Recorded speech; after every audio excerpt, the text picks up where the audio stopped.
गति साधकी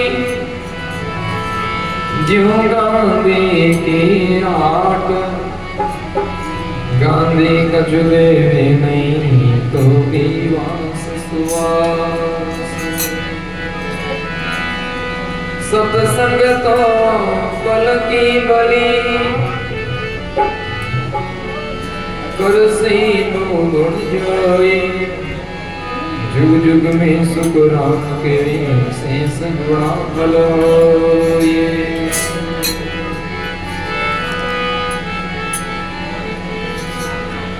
सत्संग बिना सुधर्या नहीं, नहीं तेरिया जग मान। दूंगा सोई सुख राम के को संगत में जाए। कुसंगत केता गया जिनका नाम न नाम, वे क्यों सुधरे बापड़ा साप नहीं जिनका।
जिनके चरण शरण रे सेवा करो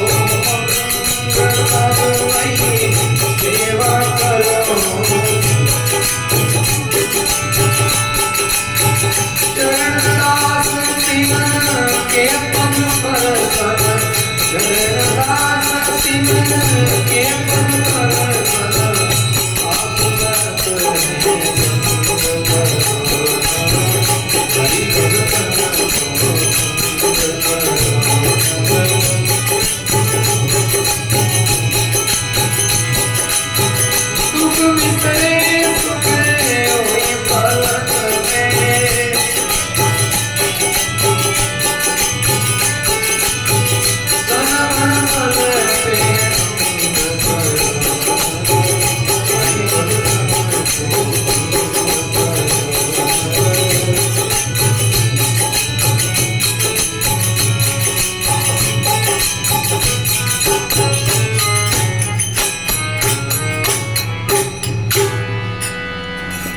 गुरुदयाल की सर्व संत महापुरुषों की सत्य सनातन धर्म की करो नर हरि भक्तन को संग दुख बिसरे सुख होई पलक में तन पलटे। ये नर जीवन में हरि भक्तों का संग करो। हरि भगत कौन हो? जरूरी नहीं है कि कोई लाल पीला सफेद भगवान कपड़ा हरि भगत है। जरूर भगत की सीधी सादी व्याख्या से दूर कभी साथ करता है।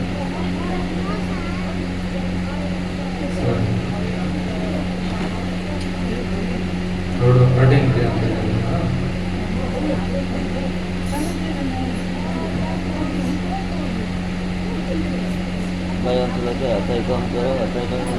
भगते उपजे भगते बचे कोई कहीं कबीर भगते बचे भगत कहावे सो। कबीर साहब कहते हैं जो विकारों से बचता निर्मल रहता हर तरह से जो है विकारों से बचता है वो है भगत। फिर वो गृहस्थ भी हो सकता है, सन्यासी भी हो सकता है, धोती कुर्ते में भी हो सकता है, दिगंबर भी हो सकता है, चादर पहने भी हो सकता है। उससे कोई लेना देना नहीं। पर कहा तुम ऐसे हरि भक्तों का संग करना जो विकारों से बचते हो, जो भोगों से अपने आप को दूर। तो कहा ऐसे हरि भगतन का संग करो न हरि भगतन का संग। कोई कहे कि हरि भक्तों का संग तो करेंगे पर आजकल दुनिया प्रचार और प्रसार की बहुत आदि है, पर प्रचार और प्रसार बहुत हावी हो गए लोगों की जिंदगी। मैंने कोई भी चीज खरीदने से पहले वे प्रचार देगी भी ना प्रचार करोगे मार्केट में फिर वहां खरीद। तो कहा कि हरि भक्तन का संग करने से होगा क्या? तो कहा दुख बिसरे सुख होई पलक में तन पलटे अंधेरे। तुम्हारे जीवन के दुख छूट जाएंगे, तुम्हारे जीवन के दुख छूट जाएंगे। दुख कैसे छूटेंगे? ऐसा नहीं है कि संतों का संग करने के बाद में जिंदगी में दुख आएंगे ही नहीं, ऐसा नहीं है। परिस्थितियां तो आएगी, लेकिन व्यक्ति के जीवन में ज्ञान और समझ ऐसी हो जाती है कि फिर चाहे धूप हो, चाहे छांव हो, चाहे सुख हो, चाहे दुख हो, वो सब एक जैसे ही। एक महात्मा जी थे, वो एक गांव में सेठ जी के पास जाया करते थे। सेठ जी के पास जाते थे तो रुकते थे। सेठ जी के 4 महल में 4 खंड की कोठी थी बढ़िया। तो रुकते 1-2 दिन, फिर रवाना होते तो उनके आलीशान कोठी को देख कर के उनके वैभव और संपन्नता को देख के महाराज आशीर्वाद देते कि वे राम जी धने सदा रहना दिन देव सुखी रहो मौज करो। तो सेठ एक बात क्या करते हो के ए दिन भी चलिया जाए सेठ कहो तो ए दिन भी चलिया जाई। और आज वाट को रवाना हुई। 2-4 साल बाद में पाछा आया।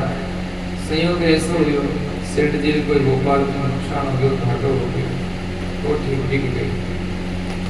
सारो भोपाल ठप हो गयो, कोठी बिक गई, मकान बिक गया, दुकान बिक गई। और एक जो है दूसरा सेठ बड़े सेठ जी मुनि पड़ गया, रहे नौकरी करें और छोटो सो झोंपड़ो बनाड़ो में आपकी पत्नी और बच्चा। 4 साल बाद में महाराज पाछा आया। आपको तो पूछ गया तो कोठी तो बिक गई, क्यों अब सेठ जी आटे बोले झोपड़ा में गया तो झोपड़ा में भी संता आया तो सेठ जी बड़ो आदर सम्मान को बड़ा राजी हो जाते।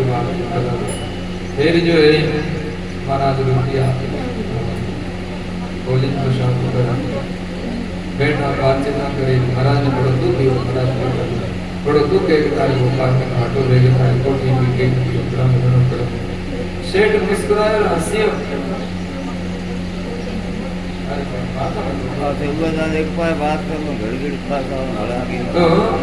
तो सेठ जी महाराज बात करी कि भाई थोड़ा दूर के तारे कोठी बिक गई, मकान बिक गया, ना भोपाल में घाटो लग गया।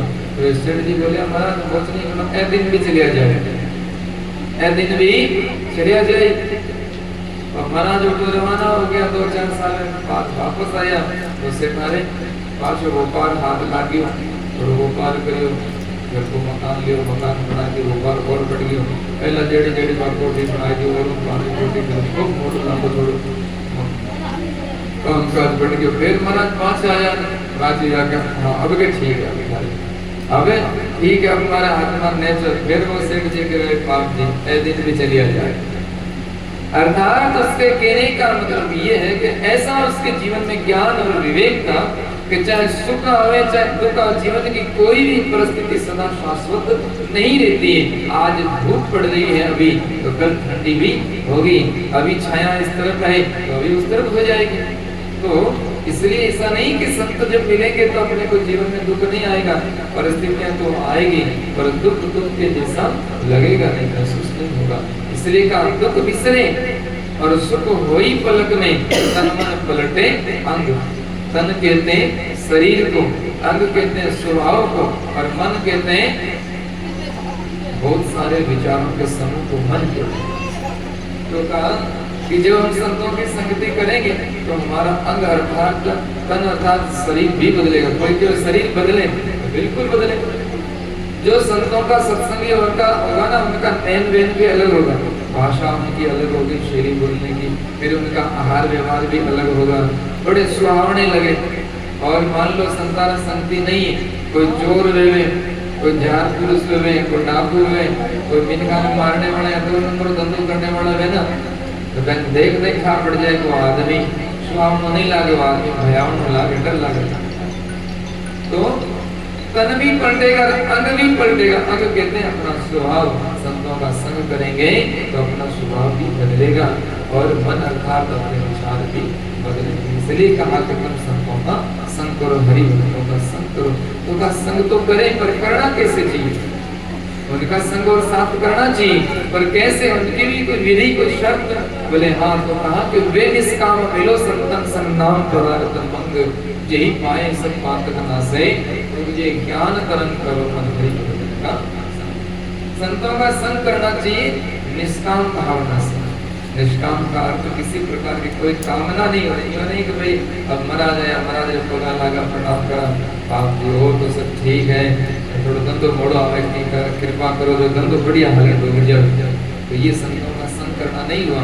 ये तो एक सौदाबाजी हुई कि लोग महाराज मैदान 50 रुपया भेंट करो, ठहरो, कोई चमत्कार बताओ, तुम्हारी दुकान बढ़िया तगड़ी हालनी शुरू हो जाओ। या कई लोग कह लो आप जी कृपा करो, कोई आशीर्वाद दो, तुम्हारे बेटों पे तो नहीं है तो बेटों पे तो हो जाए। ये सब जो है सौदेबाजी की बात हुई, व्यापारी की भाषा हुई। भगत तो कहता है केवल और केवल निष्काम, न तुम्हें रोकन चाहिए न देता। वे निष्काम मिलो संतन संग नाम पदार्थ मंग, यही पाए सब पातक नासिर तुमने ज्ञान कर।